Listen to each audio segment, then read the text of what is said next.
Hello everyone, welcome to Anpura's classes. Myself Anjali and today our topic is Basics of Trigonometry. Trigonometry word जो है 3 Greek word से मिलकर बना है. Try, गोनिया, matron. Try का मतलब होता है 3, गोनिया का मतलब होता है एंगल्स और मैट्रॉन का मतलब होता है मेजरमेंट.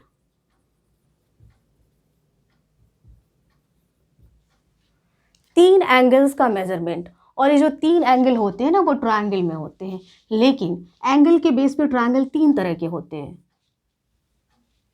एक्यूट एंगल,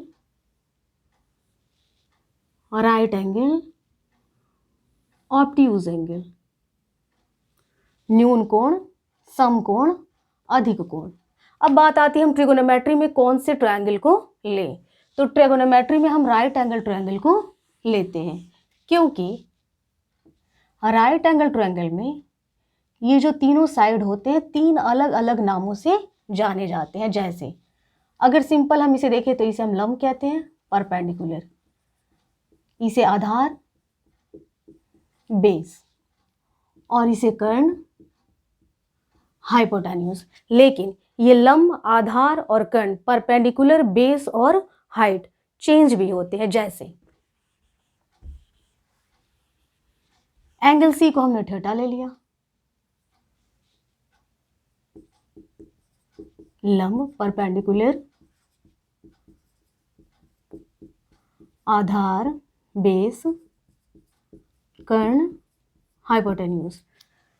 लंब जिस भी एंगल पे आप सोचते हैं उसके ठीक सामने की साइड को, अपोजिट साइड को परपेंडिकुलर कहते हैं, लंब कहते हैं. जैसे एंगल सी को हमने थीटा ले लिया तो ये लंब हो जाता है, परपेंडिकुलर हो जाता है. ये लंब जो होता है जिस साइड के साथ 90 डिग्री का एंगल बनाता है उसे आधार कहते हैं.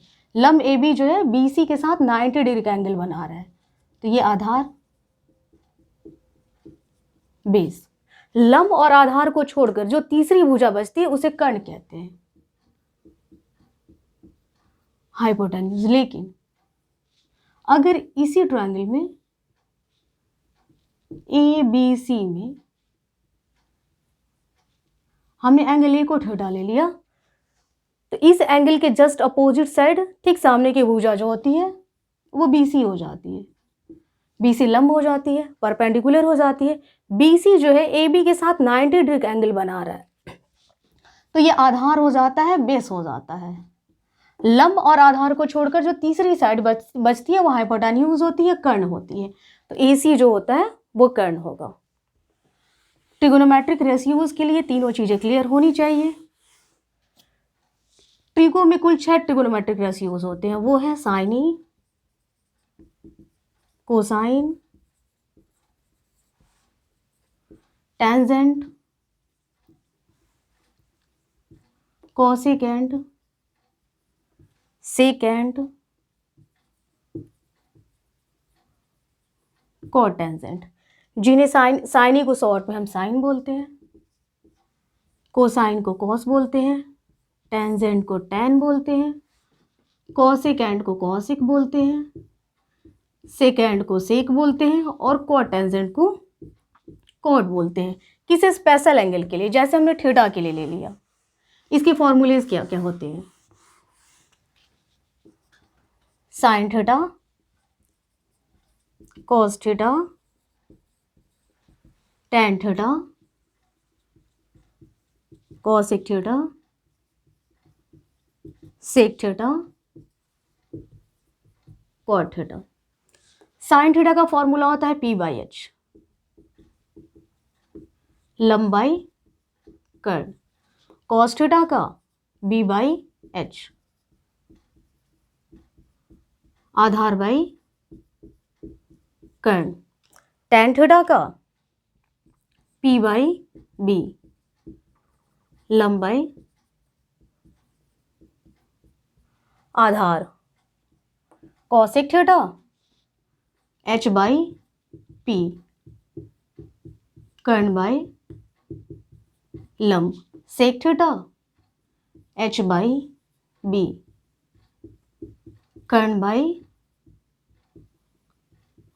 आधार, cot theta B by P, आधार बाई लंब। ये 6 रेशियोज हैं। इन्हें बात आती है आप याद कैसे करेंगे। तो इन्हें याद करने के लिए ये याद रखिए टी वाले का रेसिप्रोकल टी वाला होता है। ये 3 याद करने, इन तीनों का रेसिप्रोकल ये है। इसमें से टी वाले का रेसिप्रोकल टी वाला है, P by B, B by P.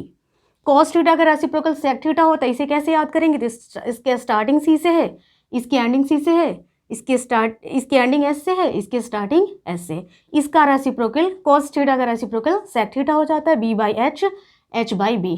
जब ये चारों एक दूसरे से रिलेटेड हैं तो बचा साइन थीटा और कॉसेक थीटा, तो साइन थीटा का रेसिप्रोकल कॉसेक थीटा होता है।